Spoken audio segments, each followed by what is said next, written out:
അർജുൻ ആയങ്കിയുമായി പോലീസിന് തെളിവെടുപ്പ്. മട്ടന്നൂർ മരുതായിലേക്കാണ് പോലീസ് കൊണ്ടുപോകുന്നത്. സുഹൃത്തിനൊപ്പം അർജുൻ മരുതായിലെത്തിയെന്നാണ് കണ്ടെത്തൽ. അർജുൻ കല്യാട് വിവരങ്ങളുമായി ചേരുകയാണ്. അർജുൻ, എവിടേക്കാണ് തെളിവെടുപ്പ്? ഈ അർജുൻ ഇവിടെ ഒളിച്ചു കഴിഞ്ഞു എന്ന് ഇപ്പോൾ പോലീസിന് മൊഴി നൽകിയിരിക്കുന്നു, അല്ലെങ്കിൽ പോലീസിനോട് സംസാരിച്ചിരിക്കുന്ന എല്ലാ ഇടങ്ങളിലേക്കും തെളിവെടുപ്പിനായി എത്തിക്കുമോ? മാധു, തീർച്ചയായിട്ടും അർജുൻ ആയങ്കി ഒളിവിൽ കഴിഞ്ഞ പലയിടങ്ങളിലും പോലീസ് തെളിവെടുപ്പ് നടത്തുകയാണ്. 3 ദിവസത്തെ കസ്റ്റഡിയിലാണ് പോലീസിന് അനുവദിച്ച് നൽകിയിട്ടുള്ളത്. കഴിഞ്ഞ ദിവസം നമ്മൾ റിപ്പോർട്ട് ചെയ്തതാണ്. കാരണം അർജുൻ ആയങ്കിയുടെ സുഹൃത്തുക്കളുടെ സഹായത്തോടു കൂടി പലയിടങ്ങളിലും അർജുൻ ആയങ്കി കണ്ണൂർ ജില്ലയിൽ തന്നെ സഞ്ചരിച്ചിട്ടുണ്ട്.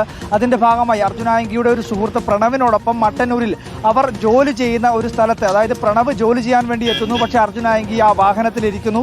ആ സ്ഥലത്താണ് ഇപ്പോൾ പോലീസ് എത്തി തെളിവെടുപ്പ് നടത്തിയത്.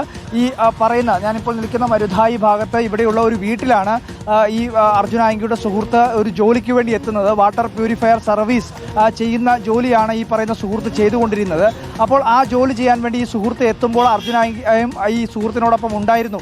അതിൻ്റെ അടിസ്ഥാനത്തിലാണ് പോലീസ് ഇപ്പോൾ ഈ മരുതായി എന്ന് പറയുന്ന ഞാനിപ്പോൾ നിൽക്കുന്ന ഈ പ്രദേശത്തിന് തൊട്ടടുത്ത് എത്തുകയും പരിശോധന നടത്തുകയും ഒക്കെ ചെയ്തത്. ഇവിടെ നിന്നും തെളിവെടുപ്പ് പൂർത്തിയാക്കി ഈ പോലീസ് സംഘം ഇപ്പോൾ മടങ്ങിയിട്ടുണ്ട്. ഇനിയിപ്പോൾ സ്വാഭാവികമായും പരിശോധന നടത്തേണ്ടത് തളിപ്പറമ്പിലാണ്. തളിപ്പറമ്പിൽ അർജുൻ ആയങ്കിയുടെ സുഹൃത്തും അതുപോലെ തന്നെ അവർ സജ്ജീകരിച്ച് നൽകിയിട്ടുള്ള ഒരു താമസ സ്ഥലത്ത്, ഒരു ഹോട്ടലിൽ അർജുൻ ആയങ്കി താമസിക്കുകയായിരുന്നു. അവിടെ നിന്നാണ് പിന്നീട് കണ്ണൂരിലേക്കൊക്കെ അർജുൻ ആയങ്കി കടക്കുന്നത്. അപ്പോൾ പ്രധാനമായും ഇനിയിപ്പോൾ തെളിവെടുപ്പ് നടത്തേണ്ടത് തളിപ്പറമ്പിലുള്ള ഈ ഹോട്ടലിലാണ് എന്നുള്ളതാണ് മനസ്സിലാക്കാൻ വേണ്ടി കഴിയുന്നത്. പോലീസും ആ ഭാഗത്തേക്കാണ് നീങ്ങിയിട്ടുള്ളത് എന്നുള്ളതും വളരെ പ്രധാനപ്പെട്ട കാര്യം തന്നെയാണ്. എന്തായാലും അർജുൻ ആയങ്കി ഒളിവിൽ കഴിഞ്ഞ, അല്ലെങ്കിൽ അർജുൻ ആയങ്കി കഴിഞ്ഞ 5-ാം തീയതി മുതൽ കണ്ണൂർ ജില്ലയിൽ പലയിടങ്ങളിലും ഉണ്ടായിരുന്നു. ആ ഇടങ്ങളിലെല്ലാം എത്തി തെളിവെടുപ്പ് പൂർത്തിയാക്കുകയാണ്. ഇന്ന് രാവിലെയാണ് അർജുൻ ആയങ്കിയുടെ കണ്ടെത്താൻ ബാക്കിയുണ്ടായിരുന്നു എന്ന് പോലീസ് കരുതുന്ന ഒരു മൊബൈൽ ഫോൺ കൂടി കണ്ടെത്തിയിട്ടുള്ളത്. അർജുൻ ആയങ്കിയെ പിടികൂടിയ അപ്പാർട്ട്മെന്റിലെ ഷൂ റാക്കിൽ നിന്നാണ് ഈ മൊബൈൽ ഫോൺ കണ്ടെടുത്തത് എന്നുള്ളതാണ് പോലീസിൽ നിന്ന് നമുക്ക് ലഭ്യമാകുന്ന വിവരം.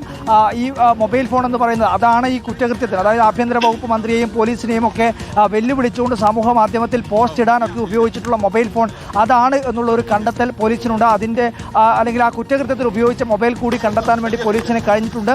ഇനി സ്വാഭാവികമായും മറ്റ് തെളിവുകൾ ഏതെങ്കിലും തരത്തിലുണ്ടോ എന്നുള്ള കാര്യമൊക്കെയാണ് ഇപ്പോൾ പ്രധാനമായും പോലീസ് പരിശോധിക്കുന്നത്. അതിൻ്റെ ഭാഗമായിട്ടാണ് പലയിടങ്ങളിലേക്കും എത്തി അർജുൻ ആയങ്കി കണ്ണൂരിൽ ഒളിച്ചു കഴിഞ്ഞിരുന്ന പോലീസിൻ്റെ കണ്ണുവെട്ടിച്ച് കഴിഞ്ഞിരുന്ന സ്ഥലങ്ങളിലേക്ക് എത്തി പരിശോധന പൂർത്തിയാക്കുന്നത്. മാധു, അർജുൻ കല്യാണാണ് വിവരങ്ങൾ നൽകിയത്. ആയങ്കിയുമായുള്ള തെളിവെടുപ്പ് ഇപ്പോഴും തുടരുകയാണ്. മരുതായിൽ എത്തി എന്ന കണ്ടെത്തലിനെ തുടർന്നാണ് അവിടെ ഇപ്പോൾ തെളിവെടുപ്പ് നടത്തുന്നത്.